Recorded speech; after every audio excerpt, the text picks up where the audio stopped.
할렐루야. 오늘 아침에 새벽 예배 자리에 나오신 성도님들을 주님의 이름으로 축복하고 환영합니다. 이 시간 함께 기도하며 예배 자리로 나가도록 하겠습니다. 함께 기도하겠습니다. 하나님, 이 시간 저희들의 마음을 주님 앞에 내려놓습니다. 이 새벽에 주님께 향한 우리의 기도와 우리 예배 가운데 하나님의 은혜를 부어주시며 홀로 영광 받아 주시옵소서. 우리의 심령 가운데 하나님 말씀하여 주실 때 영원히 회복되는 일이 일어나게 도와주시며 우리가 기도하는 가운데 하나님의 응답을 경험하는 귀한 예배 자리가 되게 하여 주시옵소서. 감사드리며 예수님의 이름으로 기도하옵나이다. 아멘.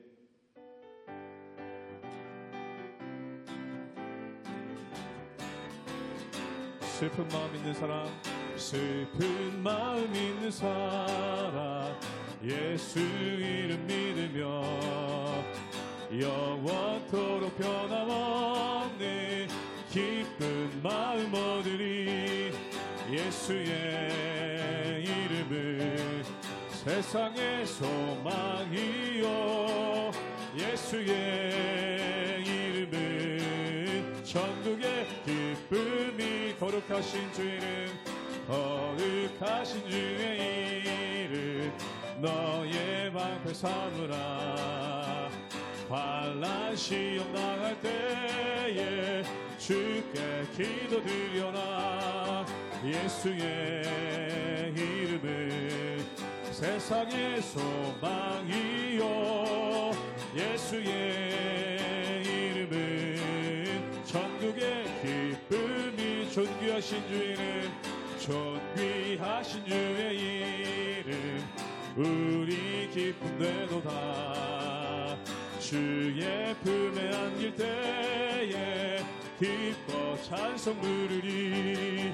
예수의 이름은 세상의 소망이요, 예수의 이름은 천국의 기쁨일세. 우리 갈 길 다가되, 우리 갈 길 다가되 보좌 앞에 나가 왕의 왕께 경배하며 멸류관을 드리리.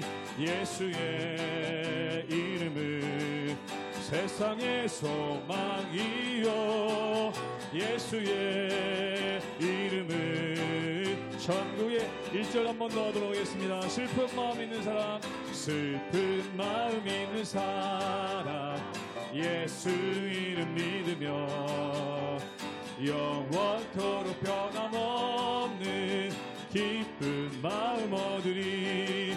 예수의 이름은 세상의 소망이요, 예수의 이름은 천국의 길. 예수의 이름은 세상의 소망이요, 예수의 이름은 세상의 소망이요, 예수의 이름은 천국의 기쁨일세.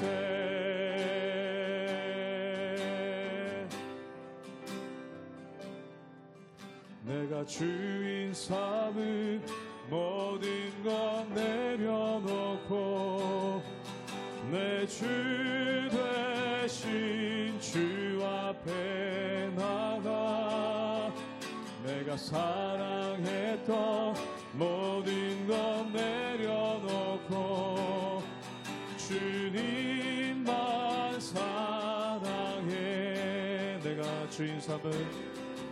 내가 주인 삼은 모든 것 내려놓고 내 주 되신 주 앞에 나가 내가 사랑했던 모든 것 내려놓고 주님만 사랑해. 주 사랑 거친 풍랑에도 깊은 바다처럼 나를 잠잠케 해. 주 사랑 내 영혼에 맞서 그 사랑 위에 서리. 내가 주인 삼은 내가 주인 삼은 모든 것 내려놓고 내 주 되신 주 앞에 나가 내가 사랑했던 모든 것 내려놓고 주님 나 사랑 주 사랑 거친 풍랑에도 주 사랑 거친 풍랑에도 깊은 바다처럼 나를 잠잠케 해 주 사랑 내 영혼의 반석 그 사랑 위에 서 주 사랑 거친 풍랑에도 주 사랑 거친 풍랑에도 깊은 바다처럼 나를 잠잠케 해 주 사랑 내 영혼의 반석 그 사랑 위에 서리.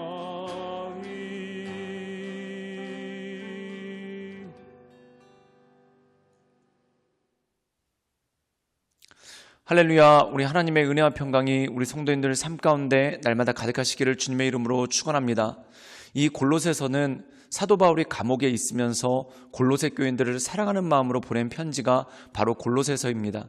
그런데 이 골로새서에서 주로 다루는 내용이 뭐냐면 너희가 거짓 교사들한테 속지 말고 또한 세상의 초등학문에 속지 말고 오직 하나님의 말씀을 붙잡고 하나님의 은혜 가운데 거하라 라는 말씀이 이 가운데 있는 것을 보게 됩니다. 그렇다면 사도 바울이 경계하라고 하는 것이 무엇일까요? 그것이 바로 율법주의라는 겁니다.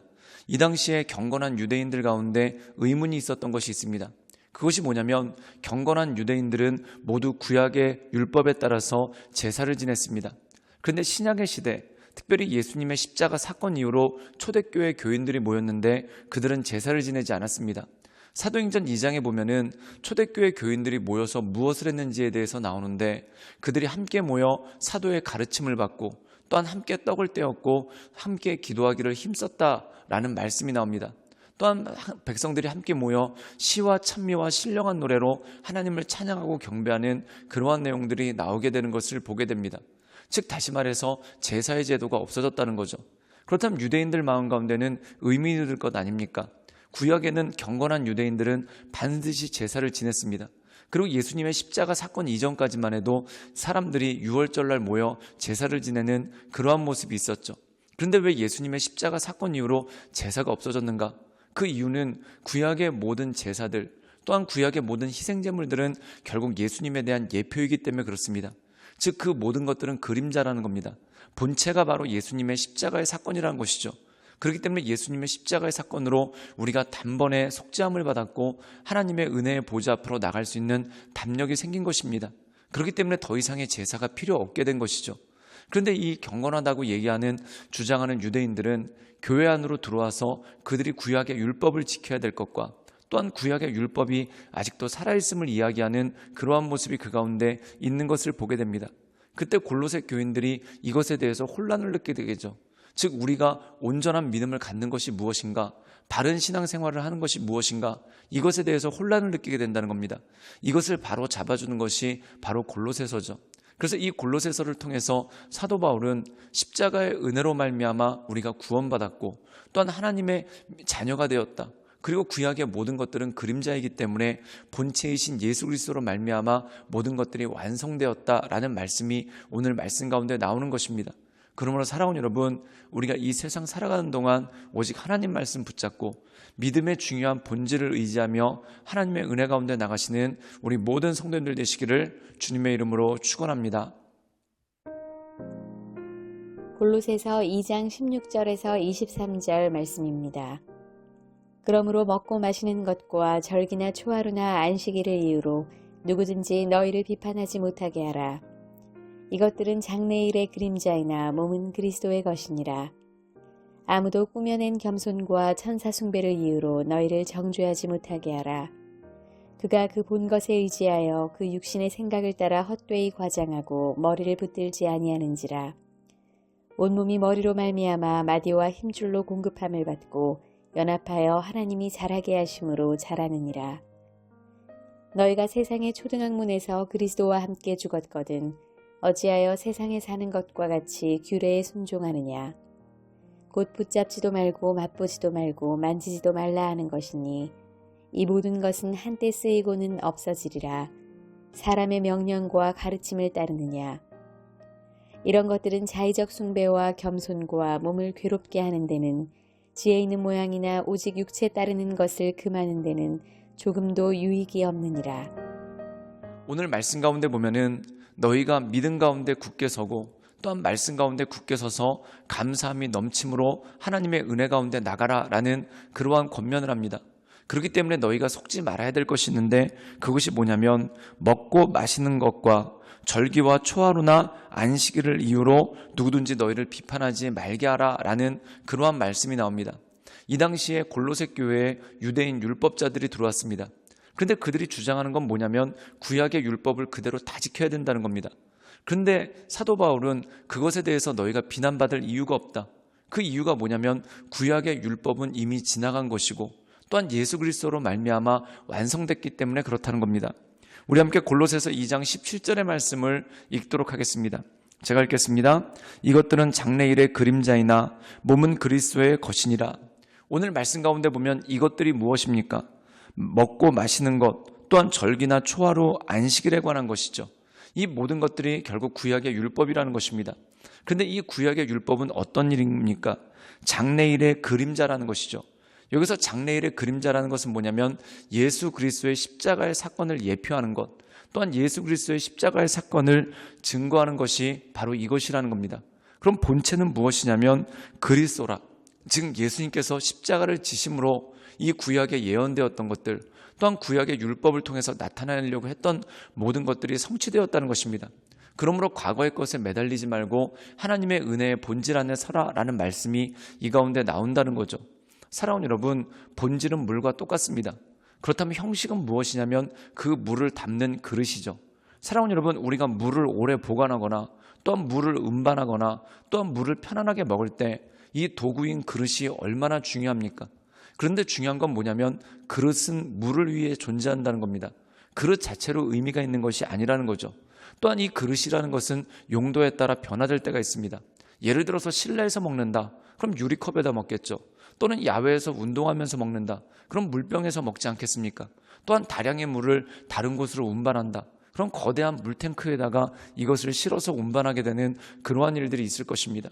사랑하는 여러분, 물이라는 본질은 변하지 않습니다. 그런데 이 물을 담는 그릇은 변한다는 것이죠.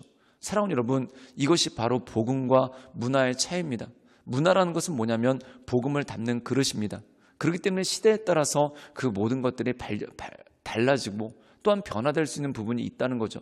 그런데 본질인 복음은 변하지 않습니다. 그렇다면 본질인 복음은 무엇입니까? 예수님께서 우리를 위해 십자가에서 죽으셨다. 그리고 그것을 믿는 자들은 모두 은혜로서 구원받는다. 이게 복음의 본질인 거예요. 그리고 이 복음의 본질을 담는 제도가 또한 조직이, 그것이 바로 그릇인 여러 가지 내용들이 그 가운데 있다는 거죠. 그렇기 때문에 사랑하는 여러분, 우리가 그릇에 집착해서 물을 잃어버린다면 그것이 어떻게 온전한 믿음이겠습니까? 즉 구약에 있는 율법은 예수 그리스도를 보여주기 위한 하나의 그릇이라는 것입니다. 그리고 예수께서 십자가에서 죽으심으로 말미암아 모든 것을 완성하셨으므로 그 모든 것들이 폐기되고 새로운 것들이 시작되었다는 것이죠. 우리 함께 골로새서 2장 20절의 말씀을 읽겠습니다. 제가 읽겠습니다. 너희가 세상의 초등학문에서 그리스도와 함께 죽었거든 어찌하여 세상에 사는 것과 같이 규례에 순종하느냐. 오늘 말씀 가운데 보면은 초등학문, 즉 예를 들어서 구약의 율법은 예수 그리스도 이전에 예수 그리스도를 나타내기 위한 것이었습니다. 그런데 예수님께서 나타나셨으므로 그 모든 것들은 지나간 것이 되었죠. 그렇다면 우리에게 필요한 것은 무엇입니까? 더 이상 속죄의 제사가 아니라 우리를 구원해 주신 예수 그리스도께 감사하는 감사의 예배, 그리고 우리를 위해서 십자가를 지신 예수님을 증거하는 복음 전파, 이것이 우리에게 중요한 것이고 새로운 비전이고 힘이라는 것이죠. 그러므로 사랑하는 여러분, 날마다 하나님을 바라보며 하나님의 은혜 가운데 우리에게 주신 이 복음의 본질, 이것을 가지고 하나님의 말씀을 증거하며 하나님의 은혜 가운데 살아가시는 우리 모든 성도님들 되시기를 주님의 이름으로 축원합니다. 함께 기도하겠습니다. 사랑의 마하신 주님, 우리가 날마다 주님을 바라보며 주님을 의지하며 하나님의 인도하신 가운데 나가길 원합니다. 주여, 우리의 삶을 붙잡아 주시고 우리의 삶을 새롭게 하시사 우리가 날마다 복음의 진리 가운데 굳게 서서 하나님을 바라보며 하나님의 은혜 가운데 나갈 수 있도록 주님 역사하여 주시옵소서. 주님께 모든 걸 위탁드리오며 살아서 역사하시는 주 예수 그리스도의 이름으로 감사하며 기도드리옵나이다. 아멘.